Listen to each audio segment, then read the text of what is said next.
Afternoon lunch కోసం అయితే మా పిల్లలు వచ్చే టైంకి చికెన్ దమ్ బిర్యానీ చేస్తున్నా.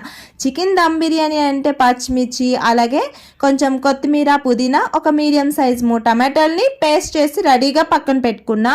తర్వాత ఒక మందంగా ఉన్న కడాయిని తీసుకొని అందులో బటర్ని కానీ, నెయ్యిని కానీ, ఆయిల్ని కానీ యాడ్ చేసుకోవాలి.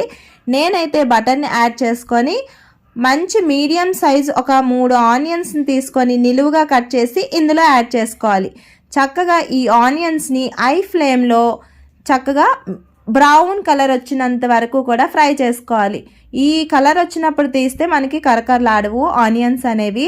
చక్కగా బ్రౌన్ కలర్లో వస్తేనే మనకి బిర్యానీ అనేది చాలా టేస్టీగా ఉంటుందన్నమాట. ఇలా అయిన తర్వాత ఒక ప్లేట్లోకి తీసుకొని రెడీగా పెట్టుకుంటే మంచి కరకరలాడే ఆనియన్స్ రెడీ అయిపోతే అదే కడాయిలో కొంచెం గరం మసాలా, అలాగే బ్రౌన్ ఆనియన్స్ని వేసి మ్యాగ్నేట్ చేసిన చికెన్ని యాడ్ చేసుకోవాలి. ఎప్పుడు చికెన్ క్లీన్ చేయాలన్నా నేనైతే విnegarతో చక్కగా సాల్ట్ వేసి క్లీన్ చేసుకుంటాను. తర్వాత ఇందులోనే కొంచెం టేస్ట్కి తగినంత సాల్టు, అల్లం వెల్లుల్లి పేస్టు, కొంచెం కారం, కొంచెం పెరుగు, అలాగే నిమ్మరసం వేసి చక్కగా ఒక 30 to 40 మినిట్స్ అయితే మ్యాగ్నేట్ చేసుకోవాలి. ఇప్పుడైతే ఒకవేళ ఇంకా ఎక్కువ టైం ఉంటే 40 మినిట్స్ కన్నా ఎక్కువ మ్యాగ్నేట్ చేసుకుంటే చికెన్ అనేది ఇంకా త్వరగా బాయిల్ అయిపోతూ ఉంటుందన్నమాట. సో ఇప్పుడు ముందుగా రెడీ చేసి పెట్టుకున్న పేస్ట్ని యాడ్ చేసేయాలి. ఇందులోనే 1 టేబుల్ స్పూన్ వరకు అల్లం వెల్లుల్లి పేస్ట్ని కూడా యాడ్ చేసుకోవాలి. చక్కగా యాడ్ చేసిన తర్వాత మంచిగా ఒక 5 మినిట్స్ పాటు ఇలా ఫ్రై చేసుకోవాలి. ఫ్రై చేసి కొంచెం గరం మసాలా, అలాగే టేస్ట్ తగినంత సాల్ట్ని వేసుకొని మూత పెట్టుకోవాలి. కొంచెం సాల్ట్ అనేది తక్కువ వేసుకుంటే మంచిగా ఉంటుంది. సో ఈ విధంగా మూత పెట్టి 15 మినిట్స్ అవ్వాలి. ఈ పక్కనే మళ్ళీ మనం రైస్ పెట్టుకోవాలన్నమాట.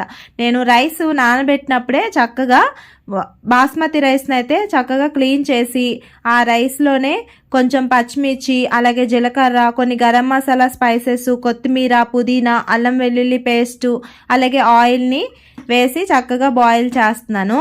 ఇప్పుడు చికెను అలాగే రైసు ఒక 15 to 10 మినిట్స్లో అయితే అయిపోతుంది అనమాట.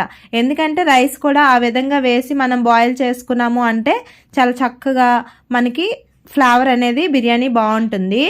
అప్పటికప్పుడు ఇందులో వేసుకునే కన్నా ముందు నానబెట్టినప్పుడు వేసుకుంటే మనకి చాలా బాగుంటుంది. రైస్ అయితే బాయిల్ అయిపోయింది కదా. ఈ విధంగా 70% కుక్ అయిన తర్వాత గ్యాస్ అయితే ఆఫ్ చేసుకోవాలి.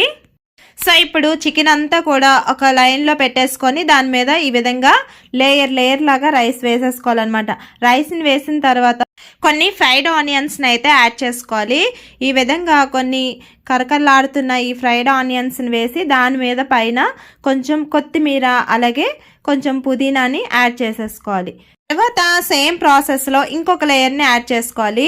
మనకి ఎన్ని లేయర్స్ నచ్చితే అన్ని లేయర్స్ వేసుకొని చక్కగా ఫ్రైడ్ ఆనియన్స్ని యాడ్ చేసుకొని తర్వాత కొంచెం కొత్తిమీర, అలాగే కొన్ని పుదీనా ఆకుల్ని యాడ్ చేసుకోవాలి.